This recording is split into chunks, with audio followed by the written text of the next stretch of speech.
All right, welcome to Part 3, Chapter 3, Round 3 of the Uzumakiad.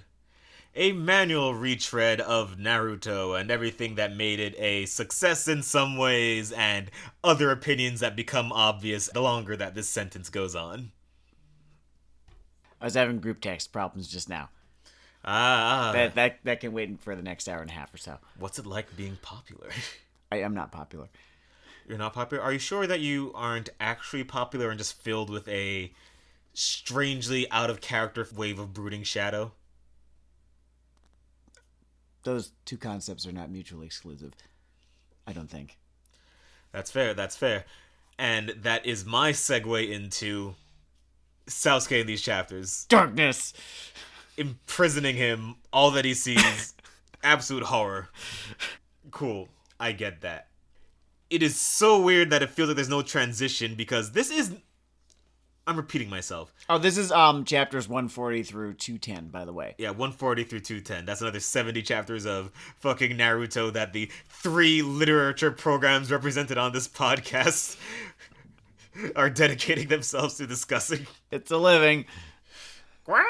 Wait, no, it's not. I do this for free. We both do this for free. It is so free. It is the most free. It's not even a living. I don't know what it is. Does the anger and failure of doing it for free drag you into darkness? No, I'm angry at other things. Far more than this. I would say this is one of the things that I'm the least angry about, if at all. I'm not even particularly angry at Naruto, even at its worst. Bad Naruto almost lacks that Bleach thing where I feel like I'm being insulted, at least so far. Well, bad Naruto is just like, man, who fucking cares? Yeah. Bad Naruto, I think at the worst, I just feel like my time is being wasted. Bad Bleach, I feel like my intelligence is being insulted. It's interesting. I guess they're just more sort of formalist failures and total failures of ideas. And I suppose, like, there's a person out there who hates having their time wasted more than they hate having their intelligence insulted. So I guess maybe, as all things, this is subjective. I am discovering that I dislike having my intelligence insulted more than I dislike having my time wasted. There's got to be some kind of personality type diagram you can fill out there with the darkest corner. Wait, is that true? I get really fucking mad when the subway is late. Yeah, that's a borderline stroke you tend to have in our material world here, man. I have been there when the N train is on a different platform. Or rather, I remember the worst one. The angriest you ever got was the N train was changing platforms at a certain time. And the N train we were waiting for was supposed to be there before that time. But it was late, so it crossed over the time. You're like, no, it has to come to this platform because it's supposed to be here on time. And I was trying to say, there's no victory here. There is no light. There is no honor. Just change tracks and be good with God. Were we in Times Square? I can't remember. It doesn't really matter. What does matter is that we had an eye line. We had eyes upon the other track as the N train slowly inched away. Slowly landed and inched away. And you made a sound I can only describe as, instead of boiling a frog slowly, someone just jacked the temperature up all the way. That's what that sound was like. I think I can't do the sound, but it's like the sound in my head of Kermit getting angry. You know, when like the puppeteer like wiggles around the puppet really hard. It's... Well, no, that's not him getting angry. That's him, introducing the Muppet Show with a very special guest star, John Cleese. That noise right there. Very special guest star. That, I'm gonna use that as an awkward segue because the idea of this very special guest star does sort of remind me how I feel about a character in this. Which character in this? There's something so weird about Itachi and his informed importance before he does anything in this. If we're going to talk about Itachi, because that is how this whole section of chapters opens. This section begins. Then now we can finally get to talking about Akatsuki as a narrative concept in this manga. Because I've had a whole Akatsuki- bunch of stuff I've been holding off on talking about because, they hadn't shown up yet. Akatsuki are, in terms of narrative purpose, reverse Dragon Balls.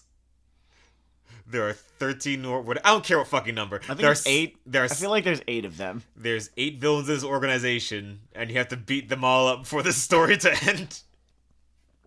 There was no world in Naruto They sound where... like fucking star maps from KOTOR, where you have to, go to various planets and beat up a star map. And just with how Shonen works, there was no world where you're only going to meet, 4 people in Akatsuki and the credits were going to roll. Oh, no, fuck that. Fuck that. We got... No. Kishimoto's got fucking rent to pay. We need to drag this out at the least until merchandising can pay for the rest of his life in comfort. I remember during the Pain and Conan, whatever her name was, flashbacks, it shows their old 3-man squad like, don't you do it! An echo of your own, don't you fucking do it! They did it, but yeah, we're on the topic of Akatsuki. Yeah, before we talk about any of these characters as individuals, the ones introduced in this arc are Kasame and Itachi Uchiha. Mm-hmm. You could do an entire podcast episode about Itachi Uchiha and mostly his fandom, not really his character. But before we talk about either of these characters as individuals, I want to mark this as the point in the story. And you can point to it. It's right there. Right the fuck there. Where Kishimoto starts looking for answers to his deadline problems. And the first answer it's kind of tangible there. It's right there. Yeah, it's front. It's so easy to see if you're looking for it. And the first answer he comes up with is Akatsuki robes. Now, I'm not mad about the Akatsuki robes. The filthy earth boy lies. Well, no, I mean, I too have had too little time to do too large a task. So I respect it as a solution. But it is extremely obvious that this was Kishimoto's way of simplifying character designs so that they take less time to draw, because early Naruto character designs are, and this is a good thing, I think, quite complicated. I see a fucking Akatsuki robe, and my brain just fills in the words unpaid overtime.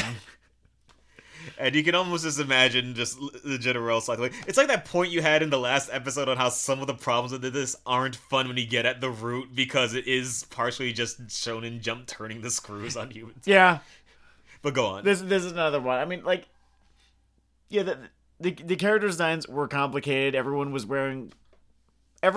headband, for instance, was being worn in one of 6 or 7 different places throughout, the first several arcs of this manga whenever a new character is introduced. And I always kind of like that. It always kind of spoke to the characters. One of the characters might be wearing the headband on their arm, on their leg. I think Gaara had it wrapped around his sash. Yeah. One of them, I think Rock Lee was using it as a belt or something like that. There was some nice variations. There's a little character tag. Enjoy that, yeah. And I say it is a good thing that these character designs were kind of complex, because it helped Naruto's world feel very unique. Out of all of the big 3, I think, One Piece's art style kind of helps it along, but I think it definitely feels like a way more unique world than Bleach's world out of the big 3, right? Mm-hmm. I can say I have a default image of what the villages of Naruto look like that aren't just urban fantasy world 12. Well, I mean, remember Pokemon Red and Blue on the Game Boy, and how literally the only difference between one town and the next town was the little filter that the Game Boy applied over that town? Yeah. Cerulean City was blue, Vermilion City was red, Saffron City was yellow, and so on. So yeah, that's why as the story goes on, especially after the time skip, which we haven't gotten to yet, but we will, later on, the world feels more like a store brand version of itself, and not like Kirkland's Signature. It's closer to America's Choice. There's some real CVS savings at work in terms of just the variation of costumes and setting as it gets further along. Yeah, I like all the, again, Akatsuki robes. It's a very easy thing to point to. I don't want to get too far ahead of ourselves. Okay. There's a whole narrative culture later on that I find a little stupid. All right. In this span of 70 chapters? No, much later on. Okay, fine. It's It's just a store brand. Does it speak to my point here? Not as directly as I would like. Okay, we can absolutely talk about it later then. Okay. Or do you have a point as pertains to this episode or this span of 70 chapters? Well, when you say this is the store brand version, Sure. aside from things on the effort level, I think there's a sort of pasteurization that happens of characters and setting. Okay. Like, they feel less like ninjas, it gets a little more wizardy. Oh, yeah, so And the especially point in where this it's- arc, yeah. One point where it annoyed me was this whole Donzo guy comes in. He's the corrupt head of their Black Ops thing or whatever. And they're describing all the clandestine, fucked up things the village Black Ops section. They're like, as if they were the village ninjas. Like, they are the ninjas. Ninjas, like, what are you doing? There was a What time... if they were clandestine, morally ambiguous warriors in this ninja village? Is what you're fucking telling me. There was a time very early on, very, very early on, where the idea that you were supposed to keep your techniques secret from other ninjas, not explain them at length as you were using them. Because if you explain your techniques, then they're no longer secret. And you're a ninja, The second a master of the clandestine arts.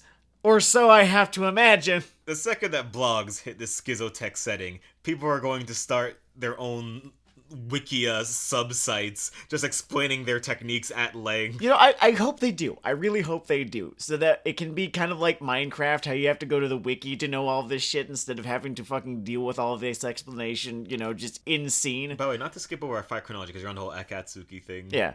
Just explaining your techniques. You know who needs to shut the fuck up? Neji should shut the fuck up They about just his should shut the technique. fuck up, yeah. If I had an all-seeing eye, except for this part, you know what I would do? I would shut the fuck would up shut about up. that. I think he even mentions that he has a blind spot every now and again. What, to make it fair? The dude's trying to fucking shoot you. He's trying to shoot you. Just kill him. Find a way to fucking kill him. Alright, so Kirkland. Yeah. All right, so we are introduced to the Akatsuki here. They want Naruto, and Sasuke seems very upset that they do not want him. He is hurt that it is only Orochimaru who wants him. Just not as good as a villain, I guess. I don't know. I don't know, I guess Orochimaru is like the state school of evil or something. It's a small, state liberal arts college that doesn't have really that much of a sports program. And I guess, I don't know, maybe Sasuke wanted to go to Ninja Howard. It's a historical ninja university. It's got a bunch of S-rank renegades running around or whatever. And this is where we get into, I think we were talking about this on the last episode, this is where we get to the point where Sasuke's motivations really they get a little thin. It's the opposite of that thing where the writer doesn't know where he's going with the guy. Mm-hmm. Because, to his credit or detriment or whatever the fuck, in his notebook, there was definitely a sketch of starter Sasuke and that weird purple rope costume thing we see later. Like, he has these ideas, those two checkpoints in his head. I don't know that the purple rope costume was originally... Go on. At least in terms of personality. Purple rope costume is dumb as fuck. But Yeah. I'll just leave it there. Yeah, it's dumb. But he knows this is the arc, and I guess Naruto, in terms of Sasuke's thing, it has like almost like a joke structure problem. Where, okay, I get the punchline you're going for, but this is some muddy-ass transition. I'm not sure all the information for the joke to make sense is present. For all those of you who are deeply engaged in joke writing, that was very relatable in our anime podcast. Well, yeah, as I described, they are in this gigantic hurry. This huge hurry to get to Darkness Sasuke. And Darkness Sasuke shows up before Sasuke himself even turns evil. It's weird. It's super weird. And I really do think that there is this idea that he wanted to write this big, tragic, Griffith arc for Sasuke, because everyone in manga wants to write a Griffith-level villain arc. I would call that a fair reading of his intention, yeah. Some morons would even say he achieved it. That's why they're morons. Yes. Yeah. But he does not have the patience to write a Griffith-level villain arc. See, I keep trying to think, is patience the thing that went wrong? Because there's a lot of content represented in this change. Like, this is it feels like it's a patience sweep of 200 chapters, which he's there in a lot of them, and he is going crazy. That's the problem. It just feels like he is arbitrarily swinging at these points. Well, he comes up with the wrong reasons for this thing to happen. It's like he wrote himself into a corner, and he kind of like used what he'd given himself in order to push Sasuke in the direction that he needed him to go. But ultimately, it was a square peg, round hole kind of problem. It's almost just down to the human psychology of the change. There's a whole action-adventure idea of I need to get stronger for X purpose, and that's like considered sufficient drama. I don't know. I don't think that's interesting enough. I'm not saying it's interesting. Yeah. That's where I'm going. That's not a basic human psychological drama. Like, you get the whole Naruto thing of being isolated. Sure. It makes sense. His drama and choices at least just make sense with whatever the fuck. Mm-hmm. And Sasuke's isolated too, but the real linchpin of the thing that we're supposed to like glom onto is, I'm not a superstar anymore. I got my ass kicked. Therefore, Satan, my master, fill me with the flames of hell. I guess, and that's just not accessible enough on like it just relating to as a human being. Yeah, that I don't know that done cocaine within the last 6 months. I think if someone were arguing in favor of Sasuke character arc good, actually, there's the idea that, you know, his form of isolation is that he pushes people away. And for starters... And to piggyback off of that raspberry just now, I don't think that they ever gave him a good enough motivation in any case, right? Because his motivation up front is revenge, right? But it's not even like nothing new is done with it. Nothing that is not out of the box is done with his revenge motivation. I mean, a big problem with his revenge motivation. Like, Guy killed my family, and the most interesting thing about it is that Guy is brother, but you're gonna have to fucking give me more if you want that to be an interesting motive. Especially, like, you're gonna have to give him contradictions in, you know, his character. They're really like some element in there that you haven't seen before. Yeah, just something that is actually tearing him apart inside. And all I buy is just that he's angry. Just generic. What's the Penny Arcade line? He smolders with generic rage. Yes. Yeah. And then they add inadequacy. Right? I was like, clearly Naruto is getting too strong. I might not be strong enough. And I swear to God, we covered this in the last episode.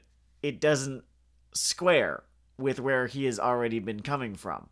I'm absolutely in favor of a character having more than one motivation or more than one, you know, thing about them, right? But to have two things that do not intersect on any narrative level drive a character to do something so momentous, so weighty as to become a bad guy after having been a good guy. I mean, I think the thing about it is you can almost get away with that with a different style of bad guy, but because we are supposed to have all this pathos for Sasuke, for his journey, like, if it was some kind of anti-spiral force, or even there's an Orochimaru type, it wouldn't necessarily come off with so much this is dumb, why do I care kind of way, but because he's supposed to have this sort of sweeping romantic appeal. I don't mean romantic as in... No, like the classical definition of romantic, yeah. I think that he should have been more into Sakura. I think that he actually should have been into Sakura. I think that could have been like the one little humanizing factor, you know, that gives him a contradiction, like an actual contradiction in his character, you know, that remains there even as he, you know, runs off with Orochimaru. You see, now you are totally correct because he fucking said that in our dumbass Instagram messages, which I just never show you because your IQ will go down. We're going to get someone just pointing out that panel of him looking sympathetic to her for a second before he knocks her the fuck out, and then them shacking up at the end of the series. I'm gonna... Here, you, the one who sent that message. I I got something to tell you. That's not an arc! If I were to, it's not even a line segment, just sort of 2 points in terms of 2 points geometry. and then a line that you sort of have to imagine for yourself. Not even draw for yourself. You weren't given a pen. You have to imagine that the line is there. So if it seems like we're dwelling on Mr. Uchiha a lot, because first off, the Itachi thing comes in, and this guy is like sort of the fulcrum of Sasuke's whole thing. Mm-hmm. And I guess Itachi wouldn't really exist so much as a plot device for Sasuke. We're gonna see more of him, I guess. What we have seen, Hey, he's... we've been talking some pretty deep tissue narrative stuff with these Akatsuki guys so far. Sure. If I could just roll back to a more basic question. Yeah. Are these two cool? Literally just comic book doodling on a cover of a notebook cool. Okay, I have... And I'm going to bring it back to what I was talking about earlier. They would be if they had fucking character designs. Oh, man. I almost wonder if that's just why people were more into the Pain dumbfuckery, just because that one image of him just doesn't have him in his dumb cloud coat when he's on his emaciated sprongs or whatever. Yeah. Like, that's an image that isn't that. Yeah, it's like... I guess Sasori gets that benefit, too, with his whole puppet body. Oh, yeah, the puppet dude. Yeah. I guess I'm saying there's a reason that I don't see many Kisame t-shirts kicking around. I think he had his fans. I'm not one of them, but I think he had his fans. Oh, okay, there's a Kisame contingent? According to Morgan, at the very least. Well, I don't know, shark dude with big shark skin sword. It's like Actually, there's something there. I may have been a little too judgmental around. I think an appeal he definitely has within this organization is that he gets to be a sort of brash, kind of over-the-top character kill. in the middle of the brooding squad. In the middle of, like, the brooding, calculating squad, he's just, a dude with a big fucking sword who wants to use it on you. And, there's something elemental about that I can respect. He also gets a sort of just passive bonus that all the rain, mist, whatever guys get throughout. Those are two different villages. I know they are. Get off my ass. Get throughout Naruto, which is... I don't know, I just think the way he draws the water technique stuff looks cool. Yeah, it's fun stuff. In action manga, it just helps when something looks cool. Yeah. And because these guys are wizards, let's not beat around the bush here. Because these guys are wizards. Well, now they're fucking wizards. That's what I'm getting at with this part. That's my whole thing. I swear, the second that Itachi does his fucking... This technique seals you inside a torture dimension for 100 mental years. I'm just like, oh my god, oh no, oh no, oh no, because I can see the cracks beginning to show. Like, listen, if you ever just rewatch Dragon Ball Z, that same jungle-like clench in your narrative asshole that you feel the first time someone says, he's moving too fast to be seen, is what I feel the first time someone says, he seals him in a mental dimension of torture for you. Like, oh fuck, oh no, oh fuck, it's starting. This is the Mangekyo Sharingan we're talking about right now. Yes, this is the Mangekyo Sharingan we were talking about right now. I would call it symptomatic of problems on the action end. Okay, so I have a metaphor here. Imagine you've been playing The Sims. You're playing The Sims. You've gotten your house, all together. It's fully furnished. It's a good-looking house. Spatially, it's well designed and shit. It's easy to get around. Everything's kind of where it needs to be. You've done it. All of your Sims, they have good jobs, happy lives. But it's not like it's over yet, right? Right. Now you need to build an annex onto that. That's where the science lab is. Because, it's The Sims. There's going to be a silly science lab. You need a pool now. But not just, like, any pool. You need to have it be a stupid pool that looks like a frowny face or something. Getting the water park zone, yeah. And you just sort of, like, build stupid shit onto your Sims experience. And this is fine if it's The Sims because it kind of encourages you to do stupid shit like that. But when you run out of space to build on in a manga like this, and then you just have to sort of overcomplicate what already exists, the point that I'm trying to make is that when he has sort of exhausted, when Kishimoto has sort of exhausted, the conventions of the fight system that he came up with, and then starts moving into, combat grass whistling. It seems to happen around here. I feel like it might have had its it might have had its roots a little bit earlier, but it's around here when it starts to get a little bit silly. Yeah. And then after the time skip, it becomes unforgivably silly. And then in the filler episodes before the time skip, it was already unforgivably silly. Oh man, if you want to see some grass whistling, that Madara fight at the end. I can't wait. It's what I dare say, he even gets a little bit of vitamin Kubo in him. Oh, I'm looking forward to it. I'm not, but I am.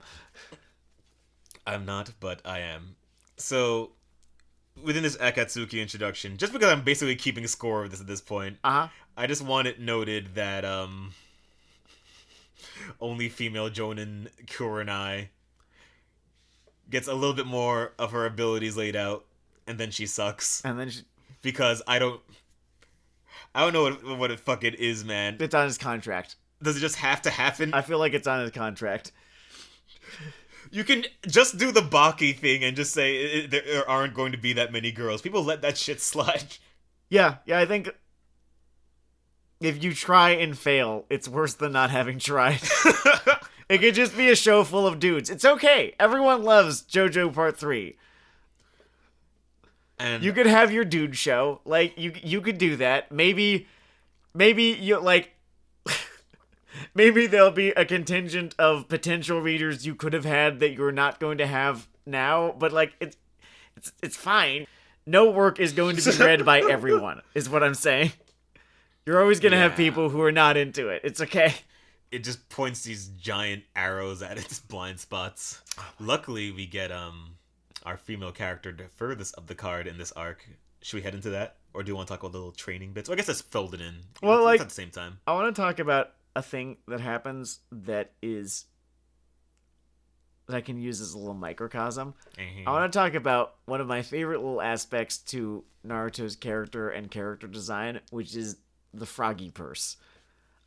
Yes, in the gambling town, Naruto has a purse with a cartoonist frog face on it. Well, this is a consistent element in early Naruto, as far as I can remember. It's just that whenever we talk about Naruto's money, the froggy purse, because he just has this little coin purse that looks like a frog, right? And like when it opens up, that's the frog's mouth, and it's great.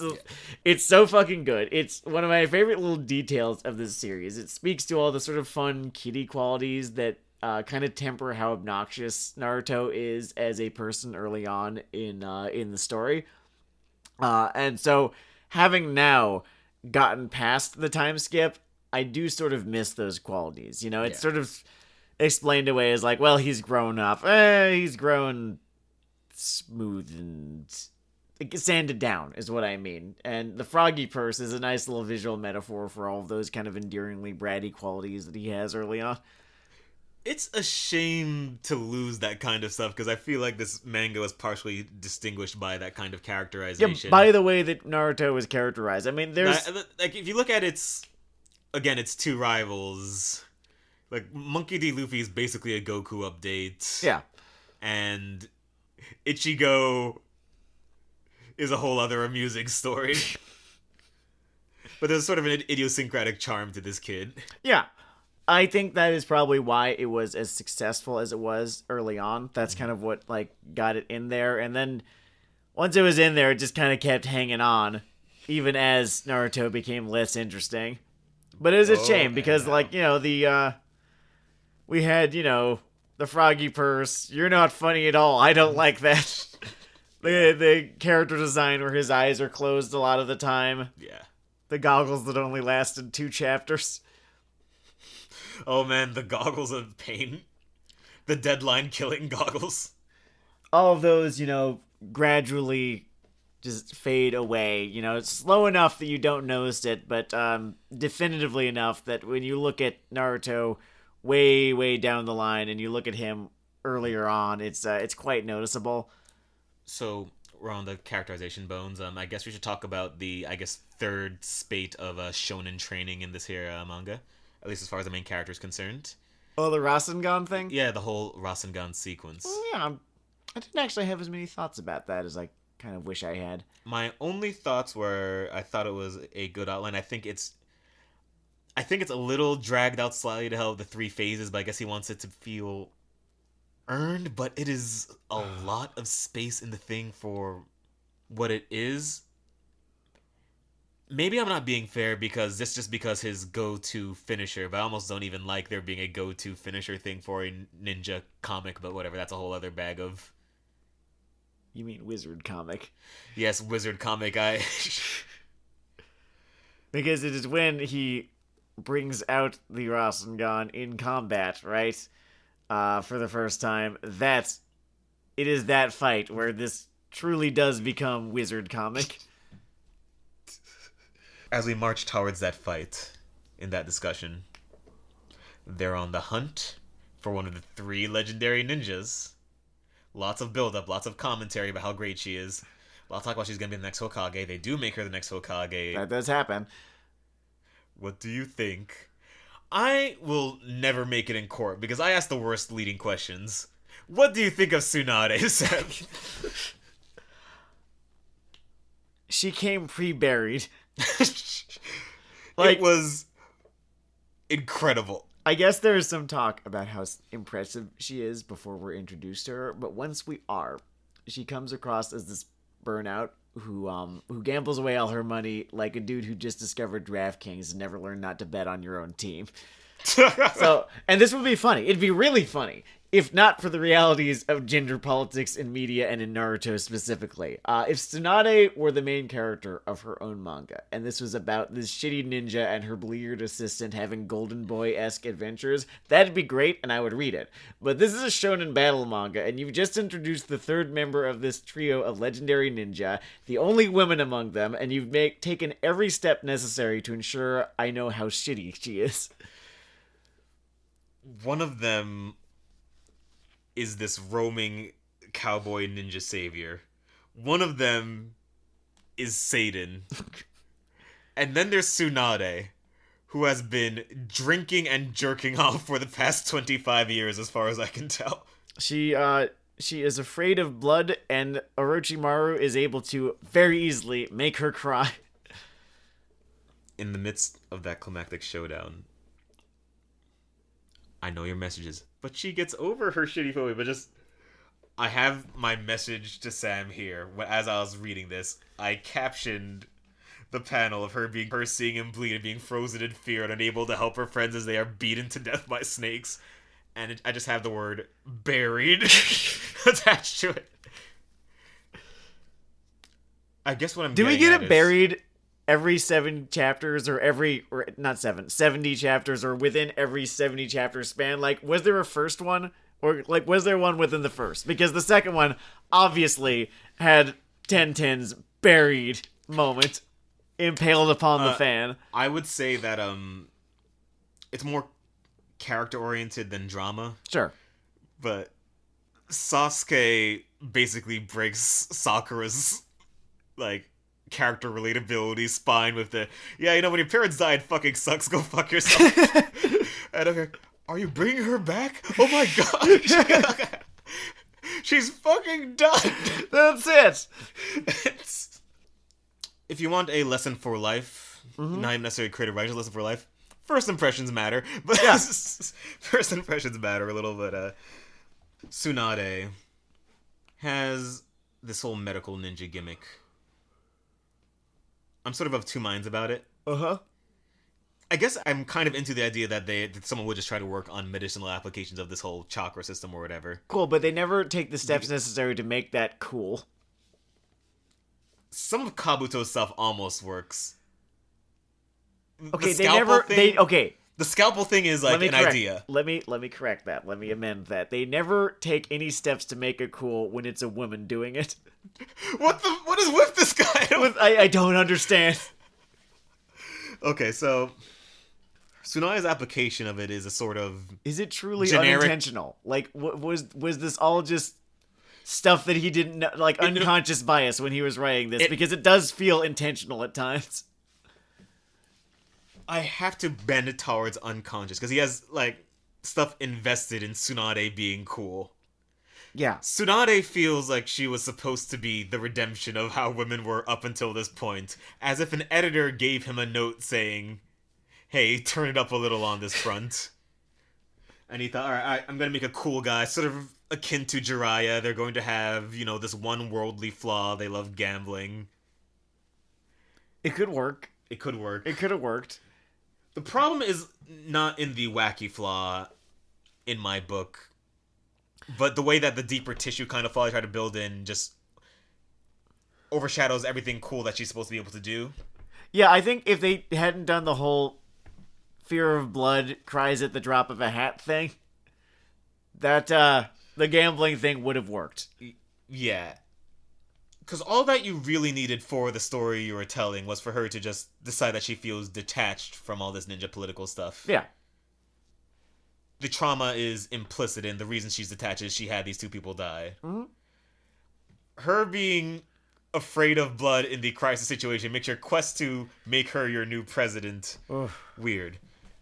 But maybe that's me focusing on something relatively shallow versus the sort of just more the dramaturgy of the whole thing. Okay. Where she is considering this offer from Satan.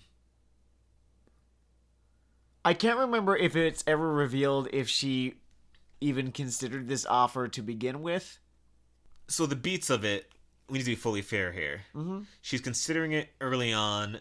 She sort of plays him into thinking she was considering it longer than she was. Okay. And she's gonna give him Doom Chakra instead of healing Chakra in a ball.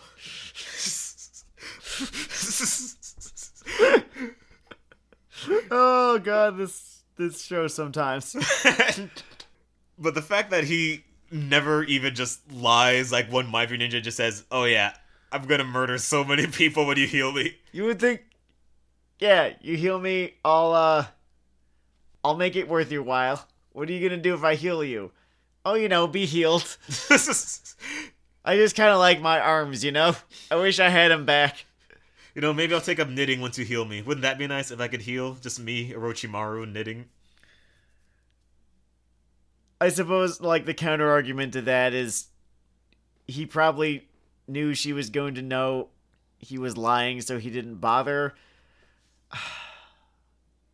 He could have come up with, a lesser lie, I'm gonna kill this one guy, this one dude, the third Hokage. She doesn't know he's already dead. I'm gonna kill the third Hokage. That dude screwed me over.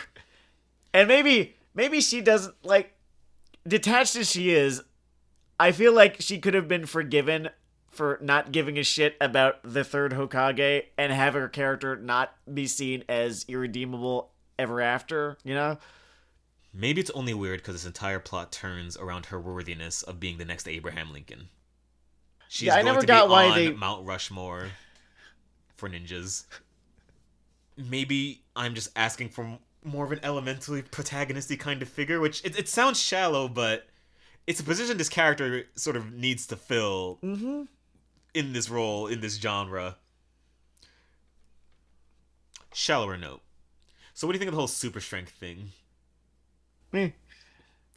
Maybe I just keep wanting it to be cooler than it is. I don't know. I mean, on the one hand, I appreciate that they don't come up with some overcomplicated bullshit based on something that's not even cool to begin with. She's roid enough. On the other hand, often the more complicated your gimmick is in Naruto, the better you end up faring in a fight. It's very hard to talk about your super strength as it is slowly killing your opponent. I was amused by the flicking thing. That was fun. At this point in the story, we get that kind of fun fight that happens out in the field, right? Mm-hmm. Where it's Orochimaru and Kabuto versus Naruto, Tsunade, Jiraiya, and kind of Shizune. Yes, Shizune has the one-off gimmick of shooting syringes from her arm and then sort of floats gently into the background until Naruto needs to not die. I think she eventually dies. I would not doubt it. Sorry if you haven't read. I would not doubt it. If memory serves, he sort of crams a lot of his named character deaths into one dense stretch, but as if there was a quota. Now, before we get into this sort of open field fight, just because being roughly chronological makes this a little easier for me, Sure. I want to ask you another objection leading question. Okay. What do you think about Tsunade using her powers to stay looking in her 20s? I'm going to take the fifth, Your Honor. You're going to take the fifth. I don't know that I'm qualified to have thoughts about that. What, do I have to get fucking Alison Bechdel to come on Weeaboo Hell to talk about this one? Sorry, I gotta be a coward on this one. Alright, Sam is dodging the Reaper. In case it's not obvious, I find it deeply amusing that Kishimoto has our next Abraham Lincoln constantly using the magic system to Botox herself into looking in her 20s. The ninja plastic surgery. It is deeply amusing as far as whatever gender politic you even want to reflect onto Naruto. I swear to God, there is a jerk show that Tsunade could have been the main character of, right? Mm-hmm. Just this hard-drinking, permanently unlucky gambler who uses ninjutsu to make herself look like she's not in her, at the very least early 50s. That is a fundable spin-off series. Does, stupid bullshit, makes bad choices. Shizune is always there to be like, why don't you make good choices? This is a great manga that this could have been.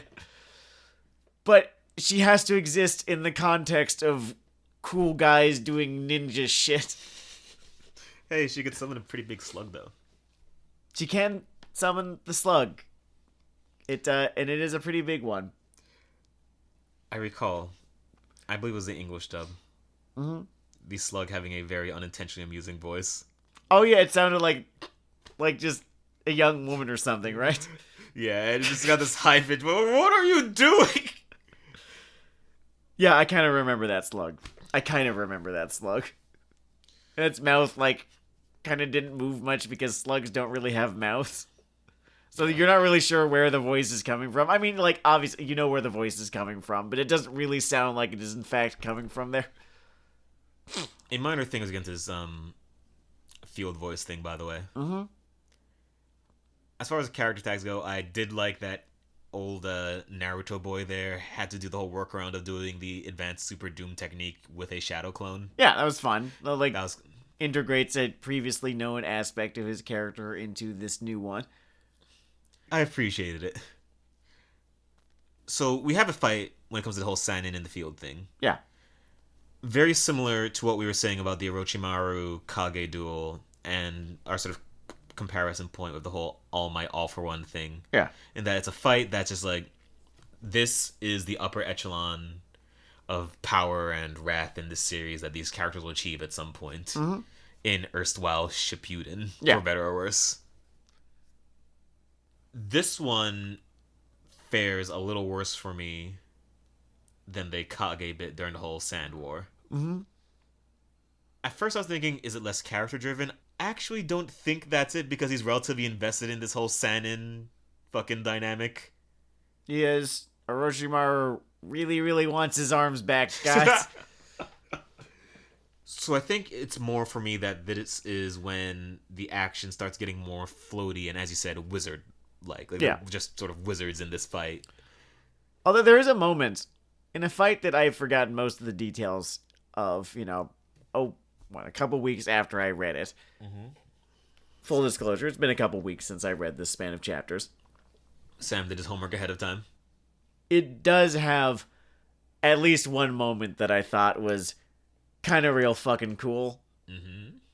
Although, none of the Sanin are involved with this moment. It's Naruto's moment. He gets to have a fun, cool moment. Oh yeah, I thought the Naruto Kabuto thing on the ground was that was great. Wavelength. It was just like, oh, I heal too quickly for your. Oh no, I don't heal quickly enough.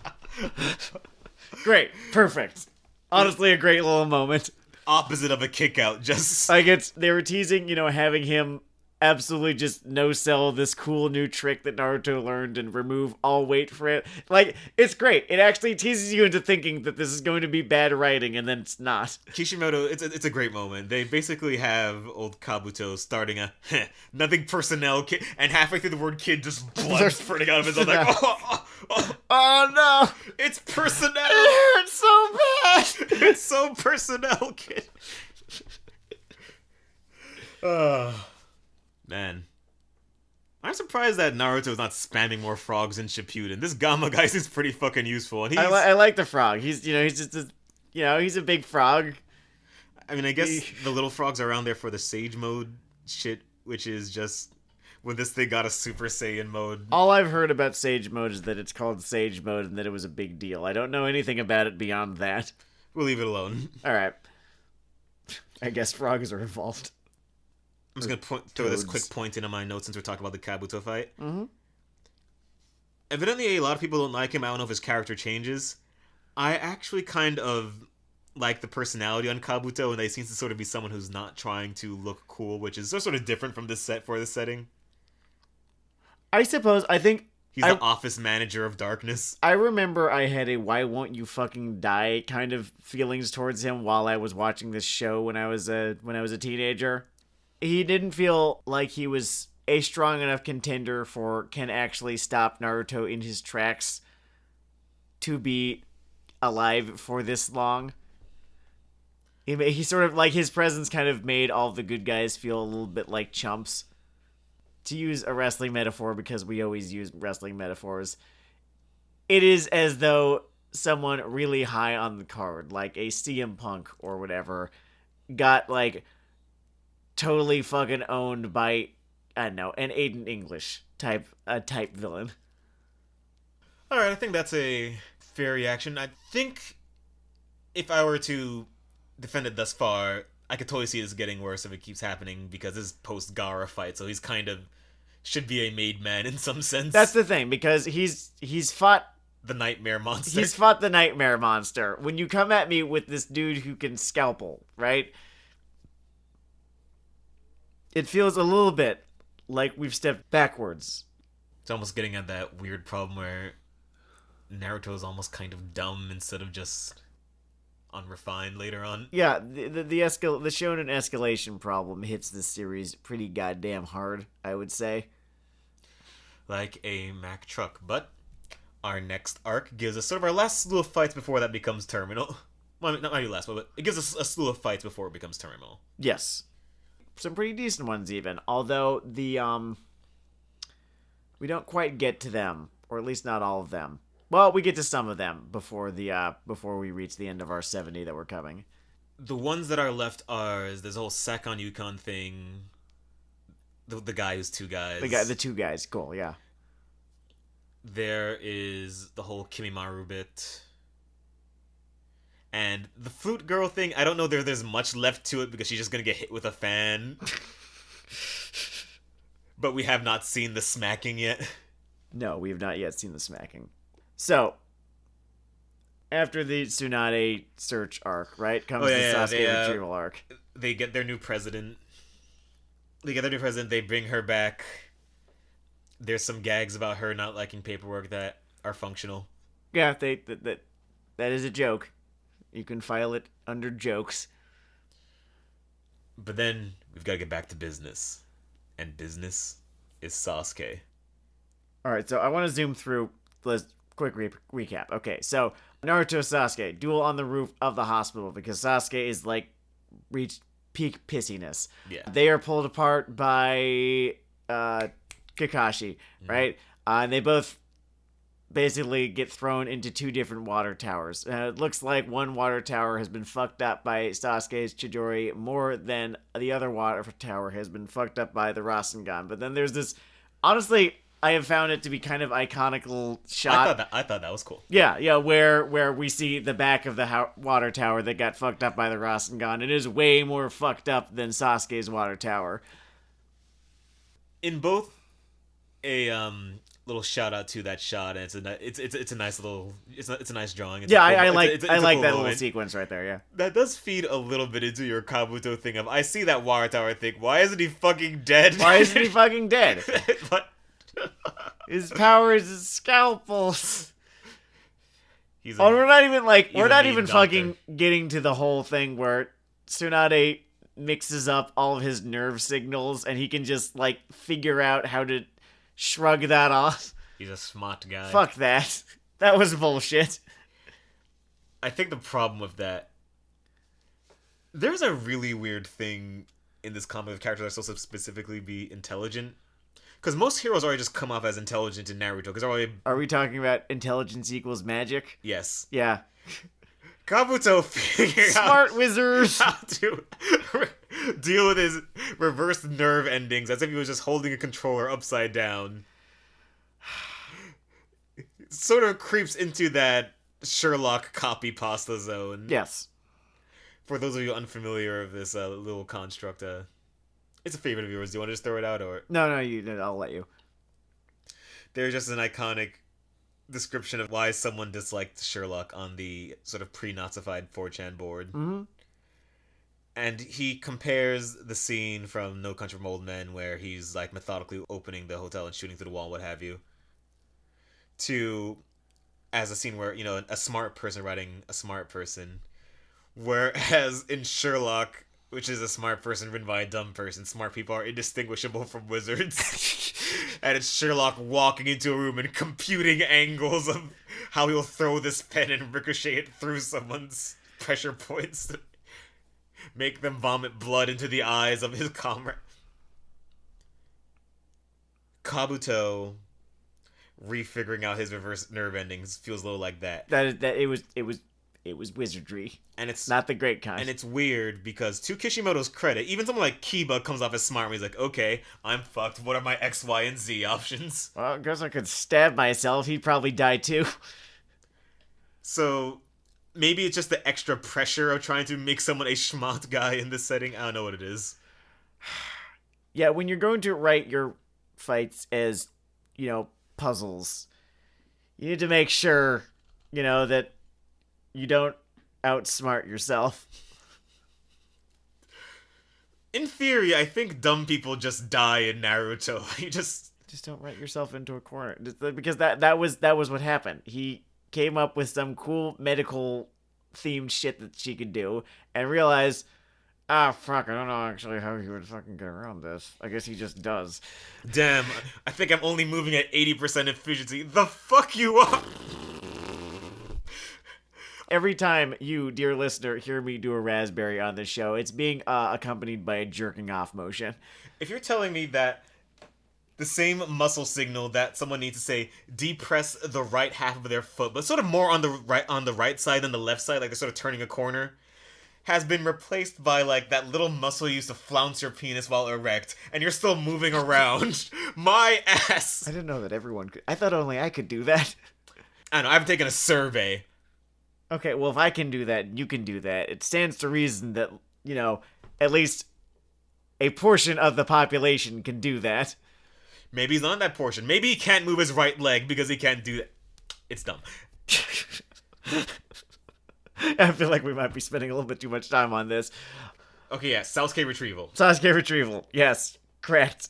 Then the sound 4, which becomes the sound 5 when they send the Bone Man out. Thanks and regards to Henry Zabrowski for that voice. His weird thing of just rewriting things of actually it went this way, like, oh, it actually is a sound 5, actually Neiji's anime. It's just a funny habit at times. Yeah. Well, I mean, like, and it can be fun because these are ninjas, so when it's a surprise, it's because, yeah, they planned a surprise or something. Surprise, ninjas, right? Yeah. But so, Kimimaro's... I guess I'm getting ahead of myself. we are getting ahead of yourself because there's one little bit of props that I would really like to give this series towards the beginning of the Sasuke retrieval arc.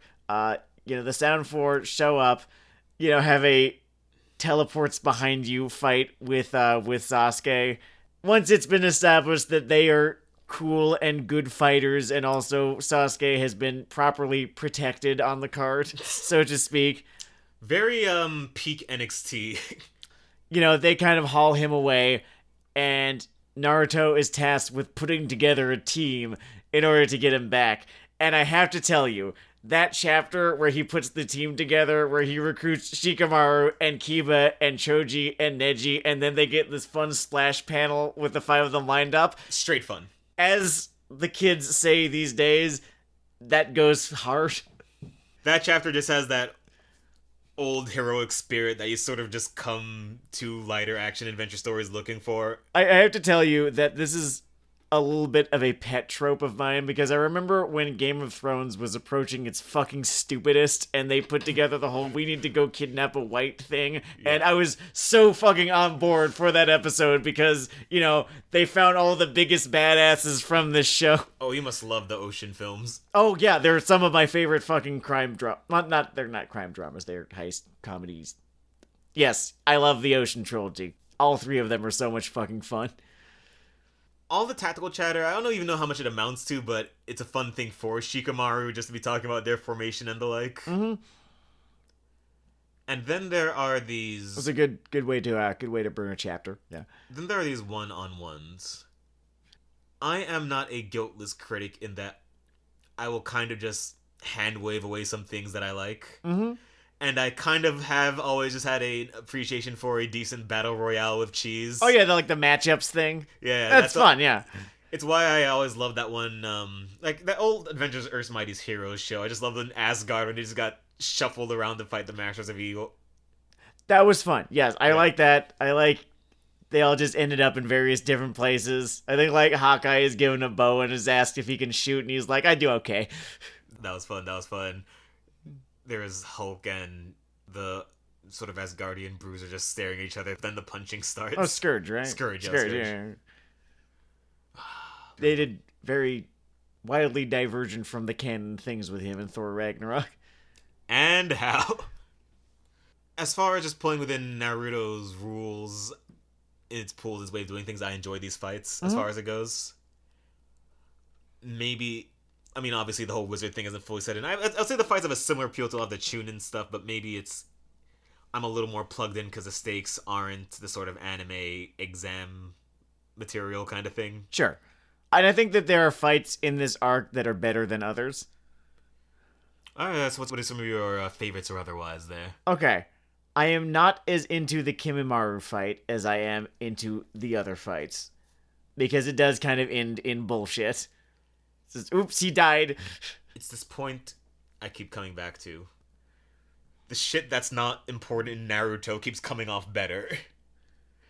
It's like the fucking Cody Rhodes thing where he just overbooks the finishes to his big matches or whatever, but... Yeah. I don't know if it's the lesser pressure or just there's this determination with people like Kimimaro or Pain. Like, why did you write this character who could best both Rock Lee and Gaara at the same time? That's another Why thing. did you do it? Because he's just gonna die. If he was just gonna die, then just have them figure it out. God damn. I do recall that Gaara here is a village-destroying devil. Sheesh, yeah. And, like, sure enough, the next time Gaara shows up in the narrative, it's after the time skip, and he jobs immediately. So maybe this was just good foreshadowing, and I just am frustrated by it. I know, creative just doesn't have anything for Gaara. So the Kimimaro fight is... Yeah. Not what I really wanted it to be. No. I have a soft spot for the Drunken Master chapters. The Drunken Master thing was kind of fun. Okay, so the Neji and Spider Arrow guy... Wait, actually, hold on, before we go back. Go ahead. Because I want to make it clear I'm not just dumping on Naruto because it's Naruto on this one element. Uh-huh. I'm an X-Men fan. Yeah. I've enjoyed decades of their comics. I enjoy the weird shit they're doing now, even. Mm-hmm. There is an X-Man named Marrow. Marrow has the dumbest fucking powers in the world. Yes, she does. Marrow can grow her bones out, tear them out at great pain, and use them as weapons. I was like, man, that's dumb. I'm sure no one would ever crib from that textbook. Marrow was created in the 1990s, by the way. Cycle ahead to fucking 2004 here. And the body Orochimaru was considering dumping himself into is this guy whose superpowers like always described as super bone cancer. He's the bone slicer from last podcast on the left. Yes. He's the bone slicer. And he's like, I can create bone blades as hard as steel. Then use steel. Just use a sword. My God. You're like a shittier 10-10. Although apparently not, because Gaara and Rock Lee decided to be stupid long enough for him to get it over on them until he just finally died. He died. Not because they killed him. He just dies. The fact that man. Oh, that's such a fucking bullshit finish. I always hated that. They are so dedicated to protecting this corpse. Mm-hmm. The fact that this man got within 25 meters of Gaara, the fucking devil Disturbedian, is so weird. Alright. Then there's the other 4 fights. We have Kiba versus twin dudes. We have Shikamaru versus the flute lady. We've got Choji versus large man. And we have Neji versus Archer. Kiba and Neji got kind of Dark Souls in that. Yeah, he just did not end up with a matchup he was suited towards. Which is a fun thing to do with this. It was fun how his fight was more like, oh fuck, oh fuck, oh fuck, oh shit. You're referring to the Kiba one or the Kiba one? Yeah. The Neji one was, I think, probably my favorite, with the caveat of why the fuck did you talk about shut up. Just shut up. The idea, the whole sniper duel thing that it kind of turned into, that was fun. I appreciated the blocking of that. There's an interesting thing in the author commentary about how he replaced the 2-page spread in the graphic novel version of something he thought just looked cooler. Huh. Which is interesting. The redrawn shot was cooler. It was this sort of canted angle on the guy having drawn back his super spit arrow thing. But yeah, just the framing of that whole fight is entertaining. The Shikamaru fight with Flute Lady is... I like what he does with Shikamaru in his fights, where he puts Shikamaru in a Dark Souls kind of scenario. It's always, well, you figure it out if you're so smart. It's always people who are burlier than him within this combat system. People who could, really just, cut his fucking head off if he gave them the chance to, yes. It's almost like an America's Choice version of the Edward Elric fight appeal. Yes, although he... Did Elric ever have to get, saved? Yeah, once or twice. Yes. This has happened, yeah. Fine, yeah. The Chimera. The Chimera, yeah. Every now and again, Mustang has to show up to absolutely just annihilate the place. So something I want to get at, because it's funny. Mm-hmm. And it kind of just goes to show... There's an emergent theme in this episode of what you'll be willing to hand wave for fun. When the Sand 3 show up, I immediately thought, cool. Then immediately thought, bullshit. And then I thought, but cool. But cool. But bullshit. And... I think it is more cool than bullshit. It is more cool than bullshit. I think it is at least a little bit bullshit, but it is more cool. And it kind of maybe just reminded me of a little lesson of you will live happier and longer with your media consumption. Sometimes, if you just take that loud little CinemaSins monkey and you just hold it under the water until it stops moving. I was wondering if you were going to say to use a pillow or water. I had, odds were on water, yeah. And then you can have a nice new monkey scarf. So, gratuitous and unnecessary cruelty to animals aside...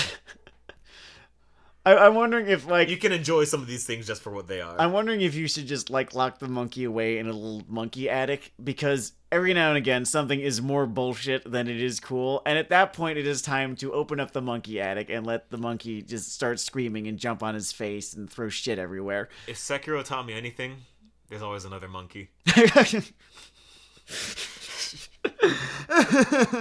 There is always another monkey. But yeah, this set of chapters just ends with the Sand trio showing up, and it's a really cool moment. They do good moments on this series sometimes. The team having been assembled goes hard, as I said. The Sand trio showing up goes hard once again. I guess what made the little bullshit thing a little funny, right, is this: I had in my head the fresh memory of the line, "The Sand Ninja, allies of Konoha," and you three tried to pull a 911 times 4. Yeah, I'm just like looking at my watch here. It's like, there was, what, 2 weeks ago? So, like I guess all credit to the Konoha diplomatic corps until it just becomes Naruto brainwashing people with language, but that's down the line. Mm-hmm. And I guess that's the stretch of chapters, yeah. Yeah. Yeah, that's, we are going to get into the end of the Sasuke retrieval arc and the little Kakashi backstory arc, and then the beginning or the first few chapters of the time skip in our next segment. That's seems like a lot of ground to cover. I think just we ended up in a little bit of an intersection with the next 70 chapters. I'm wondering if there was a better way to divide these up, but I just wanted this to be 10 episodes long. So it goes. It's how it runs. Yeah. Anyway, thank you all for your listenage. It's been Weeaboo Hell. It's Weeaboo Hell. We're doing a live show. No.